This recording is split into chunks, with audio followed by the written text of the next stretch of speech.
നമസ്കാരം. മലയാളി വാർത്ത ആനുകാലികത്തിലേക്ക് സ്വാഗതം. നമസ്കാരം സാർ. നമസ്കാരം. രണ്ടാം ഘട്ട തെരഞ്ഞെടുപ്പ് നടന്നുകൊണ്ടിരിക്കുകയാണ്. പാലക്കാട് രാഹുൽ എത്തുമോ എന്നുള്ളതാണ് ഒരു പക്ഷേ ഉറ്റുനോക്കുന്ന മാധ്യമങ്ങൾ. പക്ഷെ അവിടുത്തെ ജനങ്ങൾ പലതും പറയുന്നത് വോട്ട് അത് ഒരു പൗരന്റെ അവകാശമാണ്, MLA വരണം, കാണണം എന്നൊക്കെയുള്ള തരത്തിലാണ്. പക്ഷെ ഈ രാഹുൽ മാങ്കൂട്ടം വിഷയം പല വിഷയങ്ങളുടെയും ഒരു പുകമറ സൃഷ്ടിക്കാൻ ഒരു പരിധിവരെ CPM കഴിഞ്ഞു. പക്ഷേ ഈ തെരഞ്ഞെടുപ്പ് കഴിയുമ്പോൾ ഇതിന്റെ ഒരു വിധി വരുമല്ലോ, ആ വിധിയിൽ ആർക്കാണ് നേട്ടം, ആർക്കാണ് കോട്ടം എന്നൊരു ചോദ്യമുണ്ട്. രാഹുൽ മാങ്കൂട്ടം വിഷയം ഏറ്റവും ശക്തമായി ഈ തദ്ദേശ ഭരണ തെരഞ്ഞെടുപ്പിൽ ഉയർത്തിയത് CPM, പ്രത്യേകിച്ച് LDF ക്യാമ്പുകളാണ്. രാഹുൽ മാങ്കൂട്ടം എന്നൊരു ആയുധം അത് മാത്രമേ ഉണ്ടായിരുന്നുള്ളൂ മുഖ്യമന്ത്രി പിണറായി വിജയൻ്റെ കൈവശം. അത് ഇന്ന് കേരളത്തിന് ബോധ്യമായി. സ്ത്രീ ലംബടന്മാർ എന്നൊക്കെയുള്ള വാക്കുകൾ ഉപയോഗിച്ച് കോൺഗ്രസിനെ ആക്രമിക്കുന്ന മുഖ്യമന്ത്രിയെ നമ്മൾ കണ്ടത്. പക്ഷെ തൊട്ടപ്പുറത്ത് ഈ തദ്ദേശ ഭരണ തെരഞ്ഞെടുപ്പിൻ്റെ അവസാന ഘട്ടം പൂർത്തിയാകുമ്പോൾ കോൺഗ്രസ് നേതാവ് രമേശ് ചെന്നിത്തല ഈ സ്ത്രീ ലംബടന്മാർ എന്ന് വിളിച്ച പിണറായിയെ അതേ നാണയത്തിൽ വെല്ലുവിളിച്ചു. പാർട്ടി കോടതി ശിക്ഷ വിധിച്ച് വീണ്ടും സ്ത്രീ പീഡകർക്ക് അവരുടെ തീവ്രത നോക്കി വീണ്ടും വീണ്ടും സ്ഥാനമാനങ്ങൾ വാരിക്കൊടുക്കുന്ന ഒരു പാർട്ടി എന്ന നിലയിൽ നല്ല നിശ്ചിതമായ വിമർശനമാണ് രമേശ് ചെന്നിത്തല ഇന്ന് തൊടുത്തത്. മറുവശത്ത് പക്ഷെ നമ്മൾ ഇപ്പോൾ കാണുന്നത് രാഹുൽ മാങ്കൂട്ടത്തിനെതിരെ കെട്ടിപ്പൊക്കിയ എല്ലാ പരാതികളും, എല്ലാ FIRഉം നിലംപൊത്തുന്ന കാഴ്ചയാണ്. അതിലേറ്റവും ശ്രദ്ധേയമായത് ഇന്നലെ തിരുവനന്തപുരം ജില്ലാ സെഷൻസ് കോടതി പുറപ്പെടുവിച്ച വിധിയാണ്. ആ വിധിയിൽ പരാതിക്കാരിയുടെ ഈ പരാതി പൂർണ്ണമായും ഒരു കെട്ടിച്ചമയ്ക്കപ്പെട്ടതാണോ എന്ന സംശയം കോടതി പോലും പ്രകടിപ്പിക്കുന്നു. 4 കാരണങ്ങളാണ് അതിനെ കോടതി കണ്ടെത്തിയത്. 4 വൈരുദ്ധ്യങ്ങൾ അവരുടെ മൊഴിയിൽ, അവരുടെ പരാതിയിൽ. പരാതിയിലൊന്ന്, മൊഴിയിലൊന്ന്, പരാതിയിലൊന്ന്, മൊഴിയിലൊന്ന്, അങ്ങനെ 4 ഇടത്ത് എല്ലാ തലങ്ങളിലും വൈരുദ്ധ്യങ്ങൾ കണ്ടെത്തി. ഇതൊരു രാഷ്ട്രീയ സമ്മർദ്ദത്തിൻ്റെ ഭാഗമാണോ എന്ന് കോടതി പോലും സംശയിച്ചു. പോലീസിന് പരാതി നൽകുന്നതിന് പകരം എന്തിനാണ് KPCC അധ്യക്ഷന് ഇത്തരമൊരു പരാതി നൽകിയത്? വളരെ നിശ്ചിതമായ ചോദ്യങ്ങൾ. ഇപ്പോൾ നമ്മൾ കുറച്ചുകൂടി വിവരങ്ങൾ മനസ്സിലാക്കുന്നു. ഒന്ന്, ആദ്യത്തെ പരാതിയിൽ പ്രതിപ്പട്ടികയിൽ ചേർക്കപ്പെട്ടിരുന്ന ജോബി ജോസഫ്, അടൂരുകാരനാണ്. ജോബി ജോസഫ് ഇപ്പോൾ ഒരു ജാമ്യാപേക്ഷ കോടതിയിൽ സമർപ്പിച്ചിരിക്കുന്നത്. ആ ജാമ്യാപേക്ഷയിൽ പറയുന്നത് അതിജീവിതയാണ് തന്നോട് ഗർഭചിത്രത്തിന് വേണ്ടിയുള്ള ഗുളികകൾ ആവശ്യപ്പെട്ടത്. ഗുളികകൾ ആവശ്യപ്പെട്ടുകൊണ്ടുള്ള ആ ചാറ്റുകൾ, ഞങ്ങൾ തമ്മിലുള്ള ആശയവിനിമയങ്ങൾ, അതൊക്കെ തൻ്റെ കയ്യിൽ ഭദ്രമാണ്, കോടതി ഏൽപ്പിക്കുന്നു എന്ന് പറഞ്ഞ് തെളിവുകളടക്കം കോടതിയിൽ സമർപ്പിച്ചിരിക്കുന്നു. അപ്പോൾ അതിജീവിത എത്രമാത്രം ഈ ഗർഭചിത്രത്തിൽ സ്വമേധയാ അതിനു വേണ്ട പരിശ്രമം നടത്തി, അതിൽ സമ്മർദ്ദം മൂലമാണോ ഭീഷണി മൂലമാണോ ഗർഭചിത്രം നടന്നത്? ഈ ഗർഭചിത്ര കേസാണ് ആദ്യത്തേത്. അതിൽ ബലാത്സംഗം നിലനിൽക്കുന്നില്ല എന്ന് കോടതി തന്നെ കണ്ടെത്തിയിരുന്നു. അതിൽ രാഹുൽ മാങ്കൂട്ടത്തിനെതിരെ സംശയം നിൽക്കുന്നത് ആ ഗർഭചിത്രത്തിൽ സമ്മർദ്ദം ചെലുത്തിയെന്നാണ്. ഹൈക്കോടതി 15-ാം തീയതി ആ കേസ് വാദത്തിനെടുക്കുന്നു. രാഹുലിന് അനുകൂലമായ ഒരു പ്രാഥമിക വിലയിരുത്തലാണ് നമ്മൾ ഹൈക്കോടതിയിൽ നിന്ന് ആദ്യഘട്ടത്തിൽ കേട്ടത്. ആദ്യത്തെ പരാതി രാഹുലിന് അനുകൂലമാകുമോ എന്ന ഭയത്തിലാണ് 2ാം പരാതി പെട്ടെന്ന് തട്ടിക്കൂട്ടി രാഹുലിനെതിരെ പ്രയോഗിച്ചത്. പക്ഷേ 2ാം പരാതി ഇന്നലെ കോടതി വലിച്ചു കയറിയതോടെ ഇന്ന് പിണറായി പറയുന്നത് കൂടുതൽ അറപ്പുളവാക്കുന്ന കൂടുതൽ പരാതികൾ വരുമെന്നാണ്. രാഹുലിനെതിരെ ഇനിയും പരാതിയുണ്ട് എന്ന് MP ഗോവിന്ദൻ ഇപ്പോൾ പറഞ്ഞു കഴിഞ്ഞു. അപ്പോൾ കൂടുതൽ പരാതികൾ വരും, കൂടുതൽ പരാതികൾ വരട്ടെ എന്നൊരു തലത്തിലേക്ക് രാഹുൽ എത്തുന്നു. രാഹുലിൻ്റെ അഭിഭാഷക സംഘം എത്തുന്നു. ഈ 2 പരാതികൾ നിയമപരമായി നിലനിൽക്കുമോ എന്ന സംശയം കേരളത്തിന് ശക്തമാണ്. ഇത് രാഷ്ട്രീയ ഗൂഢാലോചനയുടെ ഭാഗമാണ് എന്ന് കേരളം വിശ്വസിക്കുന്നു. 3ാം പരാതി അത് പിറക്കുന്നതിന് മുൻപ് തന്നെ ജനം വലിച്ചു കീറി എറിയുന്നൊരു കാഴ്ചയാണ്. 2ാം പരാതി കോൺഗ്രസ് അധ്യക്ഷനാണ് പോലീസിന് കൊടുത്തത് എന്ന് ഇന്ന് പിണറായി പരസ്യമായി പറഞ്ഞു കഴിഞ്ഞു. അപ്പോൾ 1ാം പരാതിയുടെ പിതൃത്വം മുഖ്യമന്ത്രി ഏറ്റെടുക്കുന്നു. 2ാം പരാതിയുടെ പിതൃത്വം KPCC അധ്യക്ഷന് കൈമാറുന്നു.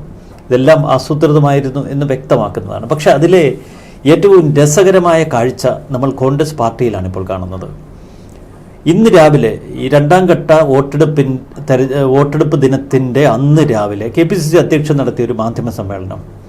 ആ മാധ്യമ സമ്മേളനത്തിൽ പരാതി പോലീസിന് അയച്ചു കൊടുത്ത അതേ KPCC അധ്യക്ഷൻ പറയുകയാണ്, ഈ പരാതി ഒരു രാഷ്ട്രീയ പ്രേരിത പരാതിയായിരുന്നുവെന്നും ഈ പരാതി ഒരു ഗൂഢാലോചനയുടെ ഭാഗമായിരുന്നുവെന്നും KPCC അധ്യക്ഷൻ പറഞ്ഞു. പക്ഷെ KPCC അധ്യക്ഷൻ മറ്റൊരു വിവരം കൂടി കേരളത്തോട് പറയുന്നു, ഇതൊരു വെൽ ഡ്രാഫ്റ്റഡ് പരാതി എന്ന്. ശ്രദ്ധിക്കുക, ഇതൊരു വെൽ ഡ്രാഫ്റ്റഡ് പരാതി, ഒരു മാസ്റ്റർ ബ്രെയിൻ ഇതിന് പിന്നിൽ, ഒരു ക്രിമിനൽ ബ്രെയിൻ ഇതിന് പിന്നിലുണ്ട് എന്ന് KPCC അധ്യക്ഷൻ പറയുമ്പോൾ, ഈ പരാതിയിലും മൊഴിയിലുമുള്ള വൈരുദ്ധ്യങ്ങൾ അക്കമിട്ട് ചൂണ്ടിക്കാട്ടിയ ഒരു കോടതി വിധി കോൺഗ്രസ് നേതാക്കളുടെ കയ്യിലുണ്ട്. അതിരിക്കുമ്പോഴാണ് KPCC അധ്യക്ഷൻ ഇത്തരമൊരു പ്രസ്താവന നടത്തുന്നത്. എന്നാൽ തൊട്ടപ്പുറത്ത് രമേശ് ചെന്നിത്തല അതിനെ പൂർണ്ണമായി ഖണ്ഡിച്ചുകൊണ്ട് പറയുന്നു, അതിജീവിതയ്ക്കൊപ്പമാണ് നമ്മൾ നിൽക്കേണ്ടത്. ഒരു വെൽ ഡ്രാഫ്റ്റഡ് പരാതി അതിജീവിത കൊടുക്കുന്നതിൽ എന്താണ് തെറ്റ്? ഒരിക്കലും അതിനെ അതിജീവിതയെ അതിൻ്റെ പേരിൽ നമ്മൾ കുറ്റപ്പെടുത്തരുത്. അതിജീവിതയ്ക്കൊപ്പം തന്നെയാണ് ഇപ്പോഴും കോൺഗ്രസ്. വെൽ ഡ്രാഫ്റ്റഡ് പരാതി തന്നെയാണത്. അത് തെളിയിക്കേണ്ടത് സർക്കാരിൻ്റെ ഉത്തരവാദിത്വമാണ്. കോടതി ഒരു കേസ് എത്ര ദുർബലമാണ് എന്ന് കേരളത്തെ ബോധ്യപ്പെടുത്തിയിട്ടും അതൊന്നും ഈ കോൺഗ്രസ് നേതാക്കളുടെ തലയിലേക്ക് കയറുന്നില്ല. ഇതെന്തുകൊണ്ടാണ്? താൻ പിടിച്ച മുയലിന് 3 കൊമ്പ് എന്ന മട്ടില്ല ചില കോൺഗ്രസ് നേതാക്കൾ. ഈ കോൺഗ്രസ് ഒരു ആൾക്കൂട്ട പാർട്ടിയാണ്. ഈ ആൾക്കൂട്ടത്തിനൊരു പ്രത്യേക മനഃശാസ്ത്രമുണ്ട്. ഈ ആൾക്കൂട്ട വിചാരണ, ആൾക്കൂട്ട കൊലപാതകം എന്നൊക്കെ നമ്മൾ കേട്ടിട്ടുള്ള ഒരു ആൾക്കൂട്ട മനഃശാസ്ത്രം. അതേ ആൾക്കൂട്ട വിചാരണയല്ലേ കഴിഞ്ഞ കുറേ കാലമായി രാഹുലിന് നേർക്കിവർ ചെയ്യുന്നത്? നമ്മൾ നാട്ടിൻപുറത്തൊക്കെ കേട്ടിട്ടുണ്ട്, ഈ അവിഹിതത്തിന് പോയി തെങ്ങിൽ പിടിച്ചു കെട്ടി ഈ ആൾക്കൂട്ട വിചാരണ നടത്തുന്ന കാഴ്ച. സമാനമായ ഒരു തലത്തിലാണിപ്പോൾ ഈ രാഹുലിൻ്റെ ഒരു അവസ്ഥയും. ഒരു അവിഹിതത്തിന് പോയി തെങ്ങിൽ ആദ്യം പിടിച്ചു കെട്ടുന്നത് ഇതേ കോൺഗ്രസ് നേതാക്കൾ. അവരൊക്കെ കയ്യിൽ കിട്ടിയ എല്ലാ ആയുധങ്ങളും ഉപയോഗിച്ച് അയാളെ അടിച്ച് വീഴ്ത്തി കൊന്ന് ഒരു പരുവമാക്കി. എന്നിട്ട് അവരുടെ രാഷ്ട്രീയ ശത്രുക്കളുടെ മുന്നിൽ കൊണ്ടുപോയി എടുത്തിട്ടു.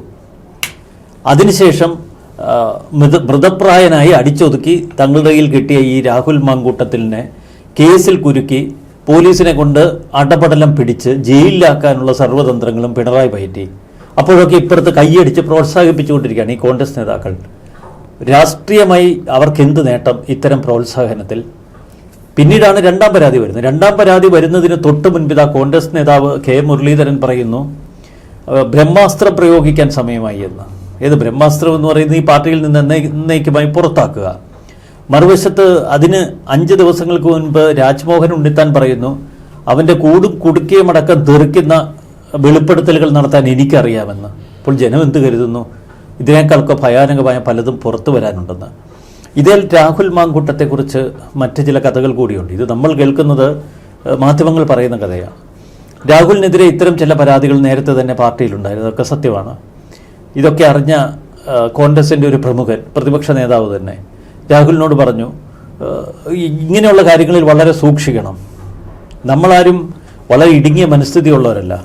പക്ഷെ ഇതിനൊക്കെ ഒരു മറയും ഒളിവും ഒക്കെ വേണം എന്ന് രാഹുലിനെ ഉപദേശിച്ചു എന്നാണ് അതിനകത്തു നിന്നുള്ള അണിയറ ചർച്ചകൾ.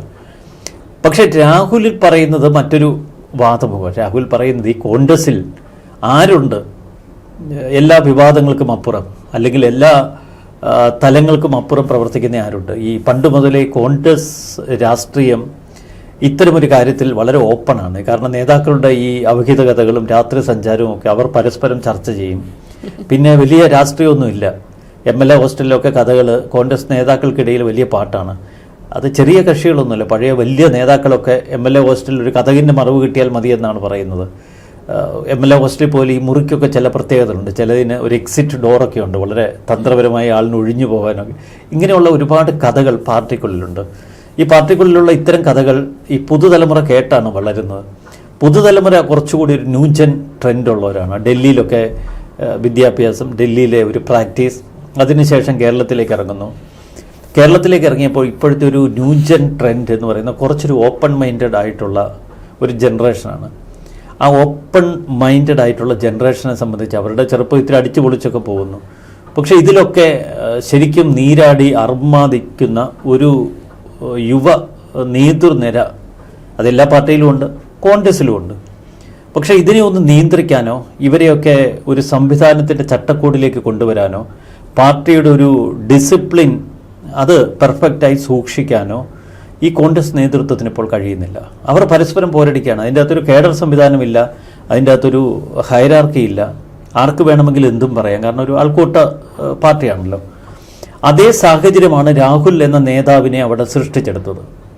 രാഹുലിന് ദൗർബല്യങ്ങളുണ്ട്, രാഹുലിന് വീഴ്ചകളുണ്ടായി, വ്യക്തിപരമായ ഒട്ടനവധി കുറ്റങ്ങൾ നമുക്ക് പറയാം. അതിലപ്പുറം പക്ഷെ രാഷ്ട്രീയമായ ഒരു പോരാളിയായിരുന്നു. എതിർപ്പാളയത്തിന് നേർക്ക് നല്ല ആഞ്ഞടിക്കാൻ കഴിവുള്ള പിണറായി വിജയനെ നേർക്ക് നേർ ചൂണ്ടുവിരലിൽ നിർത്താൻ ഒരു പ്രാപ്തനായ ഒരു താരം തന്നെയായിരുന്നു. ഉദിച്ചുയരുന്ന രാഹുലിൻ്റെ ആ ഒരു കാഴ്ച സാധാരണ കോൺഗ്രസ് പ്രവർത്തകർക്ക് ആവേശമുണ്ടാക്കിയെങ്കിൽ അതിൽ നമുക്ക് കുറ്റം പറയാൻ കഴിയില്ല. പക്ഷെ രാഹുൽ തൻ്റെ ഒരു താരമൂല്യം ചില ദൗർബല്യങ്ങൾക്ക് വേണ്ടിയും ഉപയോഗിച്ചു എന്ന വാസ്തവം അവിടെ നിൽക്കുമ്പോൾ, മറുവശത്ത് കോൺഗ്രസ് ഈ ഒരു പ്രശ്നത്തെ കൈകാര്യം ചെയ്ത രീതി അത് പൂർണ്ണമായും അവരെ അപകടപ്പെടുത്തുന്നതാണ്. രാഹുലിനെതിരെ ഈ നിറം പിടിപ്പിച്ച കഥകൾ ആദ്യം പ്രചരിച്ച ഉടൻ തന്നെ കോൺഗ്രസ് കുറച്ചുകൂടി അവധാനതയോടെ നീങ്ങേണ്ടതായിരുന്നു. കാരണം ആദ്യ പരാതിയുടെ ഒരു ക്രോണോളജി നമ്മളൊന്ന് ശ്രദ്ധിക്കണം.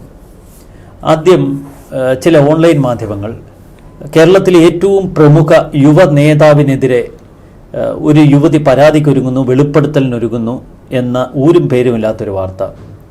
ഈ വാർത്ത ഓൺലൈൻ മാധ്യമങ്ങളിലൊക്കെ വരുന്നു. ഒരു ദിവസം കഴിഞ്ഞപ്പോൾ ഈ ഓൺലൈൻ മാധ്യമങ്ങളിൽ പല സ്ഥലത്തും അതൊരു മാങ്ങാത്തോട്ടമാണ് എന്ന് പറഞ്ഞൊരു മാങ്ങാണ്ടിയുടെ ഫോട്ടോ ഒക്കെ സമൂഹ മാധ്യമങ്ങളിൽ കൊടുക്കുന്നു. അപ്പോഴും നമുക്ക് പിടിയില്ല.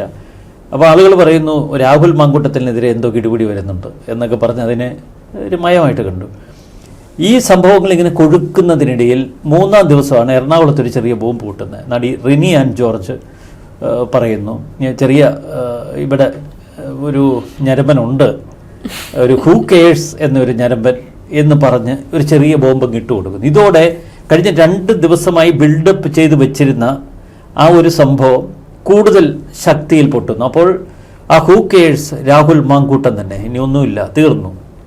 തൊട്ടടുത്ത ദിവസങ്ങളിൽ ആ ബോംബിൻ്റെ ഒരു ശക്തി കൂടി വന്നു. കാരണം റിനിയിൽ നിന്ന് കൂടുതൽ വെളിപ്പെടുത്തലുകൾ, റിനിക്കിനിയും ഭയാനകമായ ചില സ്ഫോടനാത്മകമായ കാര്യങ്ങൾ വെളിപ്പെടുത്താനുണ്ട്. ഇങ്ങനെ അന്തരീക്ഷം കത്തിച്ച് നിർത്തി ഒരാഴ്ച കഴിഞ്ഞപ്പോഴാണ് ചില ചാനലുകൾ രാഹുൽ മാങ്കൂട്ടത്തിൻ്റെ ഞെട്ടിക്കുന്ന ശബ്ദരേഖ പുറത്തേക്ക് വിടുന്നത്, വാട്സാപ്പ് ചാറ്റുകൾ. അപ്പോൾ അത് ഒരു ഗർഭചിത്രം വെളിപ്പെടുത്തുന്നതാണ്. ഇതോടെ രാഹുലിൻ്റെ പട്ടപ്പ് തീർന്നു, പണി തീർന്നു പലരും കരുതി.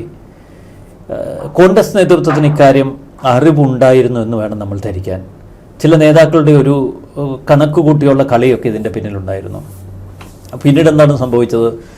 ഈ നടി രാഹുലിനെതിരെ വെളിപ്പെടുത്തലുകൾ നടത്തിയപ്പോഴേ താൻ പിതൃതുല്യനാണ്, തനിക്ക് മകളെ പോലെയാണ്, അവൾ പറയുന്നത് അവിശ്വസിക്കേണ്ടതില്ല എന്ന നിലപാട് സതീശനെടുത്തു. അതിൽ ഗ്രൂപ്പ് പോരും രാഷ്ട്രീയമൊക്കെ അവിടെ നിൽക്കട്ടെ. പക്ഷേ അത്തരമൊരു നിലപാട് അപ്പോൾ കൈക്കൊണ്ടത് നമുക്ക് തെറ്റു പറയാൻ കഴിയില്ല. പക്ഷെ പിന്നീട് ശബ്ദരേഖയും മറ്റ് ചാറ്റുകളും ഒക്കെ പുറത്തു വന്നപ്പോൾ രാഹുലിനെതിരെ ഇനിയും ഒരുപാട് പരാതികൾ വരാനുണ്ടെന്നും ഇത് വലിയ ഭൂകമ്പമാകുമെന്നും ഒക്കെ പ്രചരിപ്പിച്ച കോൺഗ്രസ് കേന്ദ്രങ്ങളിൽ നിന്ന് തന്നെയാണ്. പക്ഷെ പിന്നീട് 3 മാസം എല്ലാം അസ്തമിച്ചു. തദ്ദേശ ഭരണ തെരഞ്ഞെടുപ്പിൽ ഒരു രാഷ്ട്രീയ ആയുധമാക്കിയ പരാതി മുഖ്യമന്ത്രിയുടെ അടുക്കലെത്തിച്ചു. അതിനെ അതേ നാണയത്തിൽ രാഷ്ട്രീയമായി തിരിച്ചടിക്കാൻ എന്തുകൊണ്ട് അപ്പോൾ കോൺഗ്രസിന് കഴിഞ്ഞില്ല? 2-ാം പരാതി രാഷ്ട്രീയ ഗൂഢാലോചനയുടെ ഭാഗമാണ് എന്ന് അതേ KPCC അധ്യക്ഷൻ ഇന്നാണ് പറയുന്നത്. തദ്ദേശ ഭരണ തെരഞ്ഞെടുപ്പിൻ്റെ അവസാന ഘട്ടത്തിൽ, അവസാന വോട്ടെടുപ്പ് ദിനത്തിൽ ഇത് നേരത്തെ പറഞ്ഞുകൂടായിരുന്നു. എന്തിനാണ് ഊരും പേരുമില്ലാത്തൊരു പരാതി സംസ്ഥാന പോലീസ് മേധാവിക്ക് ഇവർ കൈമാറിയത്? എന്തിനാണ് ഒരു കൂട്ടം കോൺഗ്രസ് നേതാക്കൾ രാഹുൽ മാങ്കൂട്ടത്തിനെതിരെ പുകഞ്ഞ കുള്ളിപ്പുറത്ത് ഇത്ര മലീമസമായ വ്യക്തി എന്നുള്ള നിലയിൽ ഒട്ടനവധി ആരോപണങ്ങൾ ഉയർത്തിയത്? അപ്പോൾ ഇതൊക്കെ ഒരു ആസൂത്രിത നീക്കത്തിൻ്റെ ഭാഗമായിരുന്നുവെന്ന് വ്യക്തമാണ്.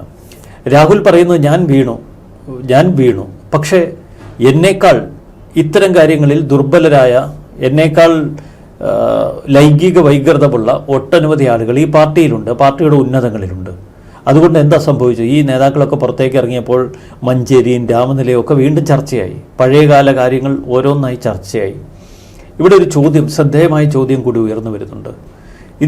ഇതിനേക്കാളൊക്കെ ഭയാനകമായ വെളിപ്പെടുത്തലുകൾ ഒരു കാലത്ത് കേരളത്തിൽ ഒരു സോളാർ സരിത നടത്തിയിരുന്നു. ഈ സരിത നടത്തിയ വെളിപ്പെടുത്തലുകൾ അന്ന് അനിൽകുമാർ എന്ന അന്നത്തെ മന്ത്രി, KC വേണുഗോപാൽ, എത്ര അടൂർ പ്രകാശ്, എത്ര കോൺഗ്രസ് നേതാക്കൾക്കെതിരെയായിരുന്നു. അതിനൊക്കെ പിന്നിൽ ഗണേശന്റെ ഗുബുത്തി ഉണ്ടായിരുന്നു നമുക്കറിയാം. എങ്കിലും അതിഭീകരമായ ആരോപണങ്ങളാണ് അന്ന് ഉയർന്നത്. ഗാങ് റേപ്പ് തുടങ്ങി നമുക്ക് ഉമ്മൻചാണ്ടി എന്ന പാവം മനുഷ്യനെ വിടാം. നല്ല മനുഷ്യൻ, ഏറ്റവും ഒടുവിൽ ഉമ്മൻചാണ്ടിയുടെ ഔദ്യോഗിക വസതിയിൽ വെച്ച് പ്രകൃതി വിരുദ്ധത നടന്നു എന്നൊക്കെയാണ് ആ ആരോപണം വന്നത്. അതൊക്കെ അങ്ങ് മാറ്റി വെച്ചാൽ മറ്റു മന്ത്രിമാരുടെ കഥ നമ്മൾ കേട്ടതാണ്. തേക്കടിയിലെ ബോട്ടിൽ വെച്ച്, അതൊക്കെ ഒരു ഗാങ് റേപ്പിൻ്റെ വെളിപ്പെടുത്തലുകളായിരുന്നു. ഇതൊക്കെ നേതാക്കന്മാർ ക്യൂ നിന്ന് ഈ അന്നത്തെ സോളാർ നായികയെ അതിക്രൂരമായി പീഡിപ്പിച്ച കഥകൾ. പക്ഷേ ഈ കഥകളൊക്കെ ഒന്നൊന്നായി പൊട്ടുമ്പോഴും അന്ന് കോൺഗ്രസ് വരികയാണ്. അത്രയധികം ആരോപണങ്ങൾ ഉയർന്നു വന്നിട്ടും എന്തുകൊണ്ട് ആ നേതാക്കളെ അന്ന് സസ്പെൻഡ് ചെയ്തില്ല? അവരാരും പുണ്യാത്മാക്കളാണ് എന്നുള്ള തലത്തിൽ അന്ന് അവർ പോലും വിശദീകരിച്ചില്ല. അവർ ഒരക്ഷരം മിണ്ടിയില്ലായിരുന്നു. അടൂർ പ്രകാശോ KC വേണുഗോപാലോ അനിൽകുമാർ ഒന്നും ഒരക്ഷരം മിണ്ടിയിട്ടില്ല. എങ്ങനെയെങ്കിലും ആ പരാതി മുക്കിക്കളയാനുള്ള ശ്രമത്തിലാണ്. അന്നും ഇന്നും ഉമ്മൻചാണ്ടിയുടെ കാര്യത്തിൽ ജനം പൂർണ്ണമായി വിശ്വസിച്ചിട്ടുണ്ട്. പക്ഷെ മറ്റുള്ളവരുടെ കാര്യത്തിൽ ഇപ്പോഴും സംശയങ്ങളൊക്കെ നിലനിൽക്കുന്നു എല്ലാ കാര്യത്തിലും. അപ്പോൾ അന്ന് ഈ കോൺഗ്രസ് നേതാക്കളുടെ കാര്യത്തിൽ എന്തുകൊണ്ട് സസ്പെൻഷൻ ഉൾപ്പെടെയുള്ള നടപടികളിലേക്ക് പാർട്ടി കടന്നില്ല? അന്ന് അവരെയൊക്കെ സംരക്ഷിച്ച് നിർത്തി. അവരൊക്കെ മുതിർന്ന നേതാക്കളായിരുന്നു, പാർട്ടിക്ക് വളരെ വേണ്ടപ്പെട്ടവരായിരുന്നു. KC വേണുഗോപാൽ എന്ന കേന്ദ്രമന്ത്രി സ്ഥാനത്ത് വരെ ഇരുന്ന വ്യക്തിയാണ്. അപ്പോൾ അവരെയൊക്കെ സംരക്ഷിച്ച് നിർത്തിയ കോൺഗ്രസ് പാർട്ടി പിന്നീട് രാഹുലിനെതിരെ ഊരും പേരുമില്ലാത്ത അതിജീവിത 1 നമുക്ക് എപ്പോഴും ആദ്യ പരാതി ഉയർന്നപ്പോൾ പരാതിയില്ല. മുഖ്യമന്ത്രിയുടെ അടുക്കലെത്തുന്ന ഏതാനും ദിവസങ്ങൾക്ക് മുൻപാണ്. അന്ന് ചില മാധ്യമങ്ങളിൽ പരാതിക്കാരിയുടെ വെളിപ്പെടുത്തലുകൾ പോലും ഇല്ലാതെ ചില വാട്സാപ്പ് ചാറ്റുകളും ശബ്ദരേഖയും വന്നപ്പോൾ രാഹുൽ മാങ്കൂട്ടത്തിൽ വിശദീകരിച്ചില്ല എന്നതിൻ്റെ പേരിൽ എന്തിനാണ് രാഹുലിനെ സസ്പെൻഡ് ചെയ്തത്? പിന്നീട് രാഹുലിനെതിരെ ഒരു പരാതി വന്നതിന് തൊട്ടു പിന്നാലെ സെഷൻസ് കോടതി ജാമ്യം അനുവദിക്കുന്നില്ല എന്ന് കണ്ടതോടെ എന്തിനാണ് അപ്പോൾ തന്നെ പാർട്ടിയിൽ നിന്ന് പുറത്താക്കിയത്? ഇനി ഒരിക്കലും ഈ പാർട്ടിയിൽ ഉണ്ടാകില്ല എന്ന് എന്തിനാണ് തുടർച്ചയായിട്ട് പ്രഖ്യാപിക്കുന്നത്? അപ്പോൾ രാഹുൽ എന്ന ഈ നേതാവ് CPM മാത്രമല്ല കോൺഗ്രസിനും ഒരു ഭയമുണ്ട്. കോൺഗ്രസ് എന്ന് പറയുന്നത് ചില നേതാക്കൾക്ക് ഈ സാധാരണ വലിയ നേതാക്കളുടെയൊക്കെ ഒരു ശീലമുണ്ട്. നമുക്ക് നോക്കിയാൽ അറിയാം. വലിയ തലപ്പൊക്കമുള്ള നേതാക്കൾ തങ്ങളുടെ താഴെ നല്ല കഴിവുള്ളവരെ വളർത്തിക്കൊണ്ടുവരാൻ അനുവദിക്കില്ല. കാരണം അവർ എപ്പോഴാണ് ഇവരെ കയറി വെട്ടുന്നതെന്നറിയില്ല.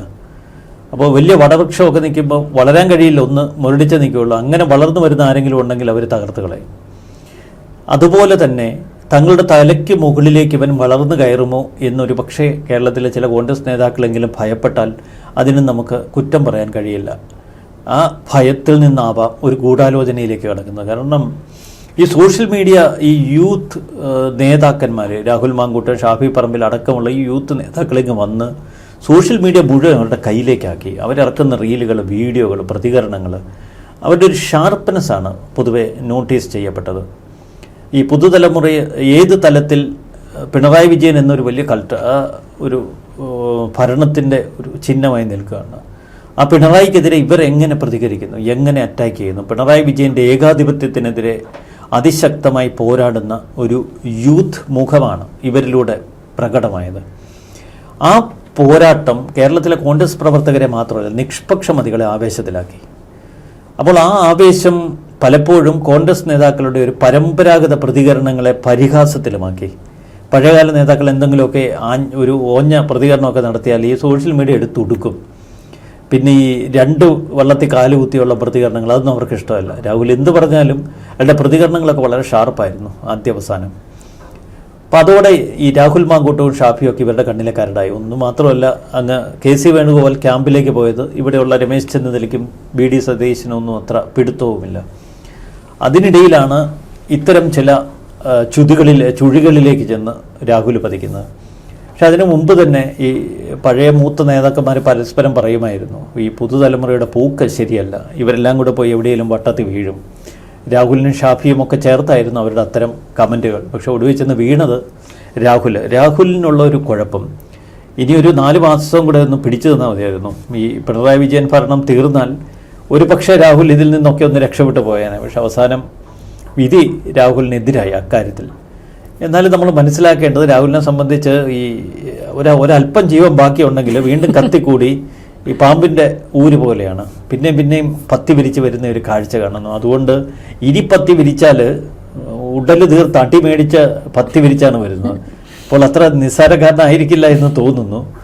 എങ്കിലും ശരീരത്തിന്റെ പല ഭാഗത്തും ഇപ്പോൾ പരിക്കേറ്റിരിക്കുന്നു. അതാണ് രാഹുലിന്റെ ഒരു അവസ്ഥ. ഏതായാലും അടുത്തൊരു പരാതിക്കും കൂടെ സാധ്യതയുണ്ട്. അടുത്തൊരു പരാതി കൂടി എവിടെ നിന്നൊക്കെ വരുന്നുണ്ടെന്ന് പറയുന്നു. പക്ഷെ ഇപ്പം തന്നെ 2ാമത്തെ പരാതി വന്നപ്പോൾ തന്നെ നമുക്കറിയാം, സോഷ്യൽ മീഡിയ അടക്കം വരുന്ന കമന്റുകൾ കാണുമ്പം ഇത് ഇത്രത്തോടെ ആദ്യത്തെ ഒരു ഇമ്പാക്റ്റ് ഇപ്പം 2ാമത്തെ ഇരുന്ന് കിട്ടുന്നില്ല. 3ാമത്തെയും കൂടെ വരുമ്പോൾ ഒരു പക്ഷെ ജനം പറയുന്ന ഒരു കാര്യമുണ്ട്. ജനം വളരെ നിസ്സാരമായിട്ട് ഇത്തരത്തിലുള്ള കാര്യങ്ങളെ കാണുന്നു എന്നുള്ളതാണ്. കാരണം രണ്ടാമത്തെ ആ ഒരു ജാമ്യം കിട്ടിയതിൽ തന്നെ ആ വൈരുദ്ധ്യങ്ങൾ തന്നെ ജനത്തിന് മനസ്സിലാവുന്നുണ്ട്. ഇന്ന് പാലക്കാട് തന്നെ ഞാൻ ആദ്യം പറഞ്ഞതുപോലെ മാധ്യമങ്ങൾ പല രീതിയിൽ ജനങ്ങളുടെ ഒരു പ്രതികരണങ്ങളൊക്കെ എടുക്കാൻ ശ്രമിച്ചിരുന്നു. അപ്പം പലരും പറയുന്നത് MLA ആണ്, അദ്ദേഹത്തിന് വോട്ടെന്ന് പറയുന്ന അദ്ദേഹത്തിൻ്റെ എന്താ പറയുന്നത്, അദ്ദേഹത്തിൻ്റെ സ്വാതന്ത്ര്യമാണ്, അദ്ദേഹത്തിൻ്റെ ഓരോ പൗരൻ്റെ അവകാശമാണ്, അത് അദ്ദേഹം വരട്ടെ, MLA കാണാൻ വേണ്ടി ഞങ്ങൾ ഇരിക്കുന്നു എന്നൊക്കെ തരത്തിലുള്ള പ്രതികരണം. അതേപോലെ തന്നെ 1-2 പേരുടെ പ്രതികരണമായിരുന്നു ഞാൻ കേട്ടിരുന്നു. ഇപ്പോൾ ജാമ്യം കിട്ടിയല്ലോ, കോടതി വിചാരണ നടക്കട്ടെ, കോടതി വിധി വരട്ടെ എന്നുള്ളത്. ഒരുപക്ഷെ പാലക്കാട് ജനം മറ്റൊരു തരത്തിലാണ് രാഹുൽ മാങ്കൂട്ടത്തെ കാണുന്നത്. കാരണം ശബരിമല അടക്കമുള്ള വിഷയം നിലനിൽക്കുകയാണ്. ഇന്ന് ലോക്സഭയിൽ ഈ പറഞ്ഞതുപോലെ KC വേണുഗോപാലും ഹൈബി ഈഡനും അടക്കം അത് ഉന്നയിച്ചു കഴിഞ്ഞു. ശരിക്കും മുങ്ങിപ്പോയി എന്ന് കരുതിയിരിക്കുന്ന ശബരിമല വിഷയം ഇപ്പോൾ ഒരു പക്ഷേ കേന്ദ്ര ശ്രദ്ധ കൂടി കുറച്ചുകൂടി ആകർഷിക്കാത്ത രീതിയിൽ നിന്ന് ലോക്സഭയിൽ പറഞ്ഞിരിക്കുകയാണ്. അങ്ങനെയെങ്കിൽ ഈ ഒരു തദ്ദേശ തെരഞ്ഞെടുപ്പ് രാഹുൽ വിഷയത്തിൽ ഒരു പക്ഷേ വലിയ ഇമ്പാക്റ്റ് വരില്ല എന്ന് തന്നെ അനുമാനിച്ചൂടെ? അല്ല, ശബരിമല സ്വർണ്ണക്കൊള്ള ഇന്നാണ് രമേശ് ചെന്നിത്തല 2 ദിവസമായിട്ട് രമേശ് ചെന്നിത്തല വിഷയത്തിൽ വലിയ പ്രാധാന്യം നൽകി പ്രചരണത്തിന് ശ്രമിക്കുന്നുണ്ട്. അതുകൊണ്ട് ഈ തെരഞ്ഞെടുപ്പിൽ ഒരു മുഖ്യ ശ്രദ്ധാകേന്ദ്രമായി ചെന്നിത്തല മാറുകയും ചെയ്തു. രാഹുൽ വിഷയം വാസ്തവത്തിൽ നമ്മൾ ചർച്ചയുടെ തുടക്കത്തിൽ പറഞ്ഞതുപോലെ ഇത് ഇടതുപക്ഷത്തിന് അത്ര നേട്ടം കൊയ്യാൻ സഹായിച്ചില്ല. ഫലത്തിൽ കോൺഗ്രസിനും രാഹുൽ വിഷയം കൊണ്ട് വലിയ ഡാമേജ് വരത്തില്ല. പക്ഷെ ഇവിടെ ഒരു കോൺഗ്രസിന് അടിസ്ഥാനപരമായ ഒരു അപകടം പറ്റിയത് ശബരിമല സ്വർണ്ണക്കൊള്ള, ഈ സർക്കാരിൻ്റെ കെടുകാര്യസ്ഥത, ഇവിടുത്തെ സാമ്പത്തിക സ്ഥിതി, പിണറായി വിജയനും കുടുംബവുമായി ബന്ധപ്പെട്ട അഴിമതി കഥകൾ, ഇതൊന്നും ഉച്ചത്തിൽ ചർച്ച ചെയ്യാൻ അവർക്ക് ഈ തെരഞ്ഞെടുപ്പിൽ കഴിഞ്ഞില്ല. അതുകൊണ്ട് തന്നെ കോൺഗ്രസ് കാട്ടിക്കൂട്ടിയത് മണ്ടത്തരം എന്ന് മാത്രമേ നമുക്ക് പറയാൻ കഴിയൂ. ഇത് വോട്ടിങ്ങിനെ എത്രമാത്രം ബാധിക്കുമെന്ന് പറയാൻ കഴിയില്ല. രണ്ടാമത്തെ പരാതിയുടെ ഒരു സ്വഭാവം കോടതി വിശദീകരിക്കുന്നത് നമുക്കൊന്ന് ഓടിച്ച് പറഞ്ഞു പോകാം. കോടതി 4 വൈരുദ്ധ്യങ്ങൾ അതിൻ്റെ അകത്ത് കാണുന്നു. ആദ്യം ഈ പരാതി നൽകാനുണ്ടായ കാലതാമസം 2 വർഷം. കോടതി അതിൽ നിരീക്ഷിച്ചത് കൃത്യമായിട്ട് എന്തുകൊണ്ടാണ് ഈ പരാതി നൽകാൻ 2 വർഷം താമസിച്ചത്? പരാതിയിൽ പറയുന്നത് താൻ ഭയപ്പെട്ടിട്ടാണ്, തൻ്റെ ഭാവിയെക്കുറിച്ചുള്ള ഭയം. വളരെ കരുത്തനാണ്, ജനപ്രതിനിധിയാണ് രാഹുൽ, എന്തും ചെയ്തു കളയും. അപ്പോൾ ആ ഭയം കൊണ്ടാണ് താൻ പരാതി നൽകാത്ത, ഭാവിയെക്കുറിച്ചിട്ട് ഓർത്തിട്ടാണ് എന്ന് പറയുന്നു. പക്ഷെ പോലീസിന് നൽകിയ മൊഴിയിൽ ഈ പരാതിക്കാരി പറയുന്നത് തന്നെ വിവാഹം കഴിക്കുമെന്ന പ്രതീക്ഷയിൽ കാത്തിരിക്കുകയായിരുന്നുവെന്ന്. അപ്പോൾ ഈ 2 വൈരുദ്ധ്യങ്ങൾ കോടതി ചൂണ്ടിക്കാട്ടി. ഈ 2 മറുപടികളും പരാതിക്കാരിയുടെ ഈ 2 മൊഴികളും കോടതിക്ക് വിശ്വാസയോഗ്യമായിരുന്നില്ല. അതാണ് അടിസ്ഥാനപരമായി ഏറ്റവും വലിയ അപകടം. രണ്ടാമത്തേത്, താൻ അതിക്രൂരമായി ബലാത്സംഗം ചെയ്യപ്പെട്ടു. തൻ്റെ ദേഹമാസകലം മുറിവുകളായിരുന്നു. ശ്വാസം നിലയ്ക്കുന്ന ഘട്ടത്തിലെത്തിയിട്ടും അയാൾ നിർത്താതെ തന്നെ ബലാത്സംഗം ചെയ്തു എന്നൊക്കെയാണ് യുവതി പരാതിയിൽ പറഞ്ഞിരുന്നത്. പക്ഷെ പരാതിക്ക് ശേഷം ഇത്ര ക്രൂരമായ ബലാത്സംഗത്തിന് ഇരയായ യുവതി പരാതിയിൽ പറഞ്ഞിരുന്നത്, പരാതി മൊഴിയും 2 പരാതിയിൽ പറഞ്ഞിരുന്നത് താൻ മെഡിക്കേഷൻ എടുത്തിരുന്നുവെന്ന്. പക്ഷെ പിന്നീട് മൊഴി കൊടുത്തപ്പോൾ പറഞ്ഞത് താൻ ഇതിന് വൈദ്യസഹായമോ മെഡിക്കേഷനോ ഒന്നും അവൈൽ ചെയ്തില്ല, കാരണം മാതാപിതാക്കൾ അറിയുമോ എന്ന് ഭയന്നു. അപ്പോൾ അതിൽ വൈരുദ്ധ്യം.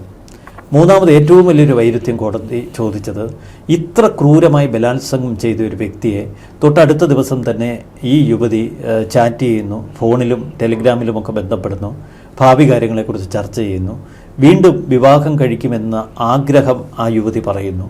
ചുരുക്കത്തിൽ ഇത്ര ക്രൂരമായി ബലാത്സംഗം ചെയ്ത ഒരാളെ പിന്നീട് എങ്ങനെ ഇത്ര കൂളായി ആ സൗഹൃദം തുടരാൻ കഴിയും? ഒന്നും സംഭവിച്ചില്ല എന്ന മട്ടിൽ ഇവരുടെ ബന്ധം പിന്നെയും മുന്നോട്ട് പോയി എന്നാണ് കോടതിയുടെ ഒരു നിരീക്ഷണം. നാലാമത്തേത്, ഇതൊരു സമ്മർദ്ദത്തിൻ്റെ പേരിൽ രാഷ്ട്രീയ ഗൂഢാലോചനയുടെ ഒരു ഭാഗമാണ് എന്ന് കോടതി സംശയിച്ചു. കാരണം KPCC അധ്യക്ഷൻ എന്തിനാണ് പരാതി കൊടുത്തത്? ഈ പരാതി കൊടുത്ത ടൈമിങ്, ഈ പരാതിയിൽ ഉന്നയിച്ച ഈ വൈരുദ്ധ്യങ്ങൾ, ഇതൊക്കെ അക്കമിട്ട് കോടതി നിരത്തി. എന്നിട്ട് രാഹുൽ മാങ്കൂട്ടത്തിൽ എന്ന ഇവിടെ പെറ്റീഷനാണ് ജാമ്യാപേക്ഷ നൽകിയ ആളെ തീർത്തും കുറ്റവിമുക്തൻ എന്ന് ഡയറക്റ്റ് വാക്ക് ഉപയോഗിച്ചില്ല എങ്കിൽ പോലും ഏകദേശം ആ അതേ വിശദീകരണമാണ് ഈ വിധിന്യായത്തിലുള്ളത്. അപ്പോൾ പൂർണ്ണമായും രാഹുലിനെ രക്ഷപ്പെടുത്തുന്ന ഒരു വിധിന്യായം. ഈ ഹൈക്കോടതിയിൽ ഇപ്പോൾ അപ്പീൽ നൽകുന്നതിലൊന്നും വലിയ കാര്യമില്ല. അപ്പോൾ ഇത്ര ദുർബലമായ ഒരു കേസ്, ഊരും പേരുമില്ലാത്തൊരു പരാതി, അതെടുത്ത് തലയിൽ വെച്ച് ചുമന്ന് സ്വയം തകരാനാണ് കോൺഗ്രസ് ശ്രമിച്ചത്, ആത്മഹത്യക്കാണ് ശ്രമിച്ചത്. എന്തിനാണ് ഈ വഴിയെ പോയ ഗർഭം എടുത്ത് കോൺഗ്രസ് തലയിൽ വയ്ക്കുന്നത്? അതാണ് കോൺഗ്രസിൻ്റെ ഏറ്റവും വലിയ ശാപം. എന്തിനാണ് ഈ നേതാക്കൾ അച്ചടക്കമില്ലാതെ തോന്നിയപാട് അവരുടെ നിലപാടുകൾ വിളിച്ചു പറയുന്നത്? അതുകൊണ്ട് തന്നെ രാഹുൽ വിഷയത്തിൻ്റെ പരിക്ക് ഒരു പരിധിവരെ കോൺഗ്രസിനും കിട്ടി. LDF ഇത്തരമൊരു കള്ളപ്പരാതി, അതിനെ വെള്ളവും വളവും ഒക്കെ കൊടുത്ത് വളർത്തിയെടുക്കാൻ ശ്രമിച്ചതിൻ്റെ പേരിൽ ഇത് ബൂമറാങ്ങായി അവരുടെ തലയ്ക്ക് മുകളിൽ പതിച്ചു. എന്നാൽ അതേസമയം ഇത് കോൺഗ്രസിനും വലിയ ക്ഷീണമുണ്ടാക്കി. ഏതായാലും രണ്ടാമതും ജാമ്യം കിട്ടിയിരിക്കുന്നു. ഇനി ഹൈക്കോടതിയിലേക്ക് ഈ രണ്ടാമത്തെ ഹർജിക്കാർക്ക് വേണ്ടിയിട്ട് പ്രോസിക്യൂഷൻ ഫയൽ ചെയ്യുന്നു. അപ്പോൾ അവിടെ എന്താണ് സംഭവിക്കുന്നതെന്നുള്ള അറിയില്ല.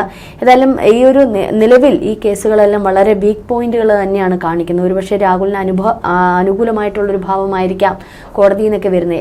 എന്ത് തന്നെയാലും ഒരു അഗ്നിശുദ്ധിയൊക്കെ വരുത്തി തിരിച്ചു വന്നു കഴിഞ്ഞാലും നേരത്തെ സർ പറഞ്ഞതുപോലെ എത്ര വെട്ടിയിട്ടാലും ചേർന്ന് ഒട്ടി ഒരു വലിയ രീതിയിൽ പത്തി വിടർത്തി വരുന്ന രാഹുലിനെ പലപ്പോഴും നമ്മൾ കണ്ടിട്ടുണ്ട്. കാരണം തനി ഒരു രാഷ്ട്രീയക്കാരനായിട്ട് തന്നെ നിലനിൽക്കാനാണ് രാഹുൽ ആഗ്രഹിക്കുന്നതും ആ മനസ്സും ആ ജീവിത രീതിയും ഒക്കെ നമുക്കറിയാം.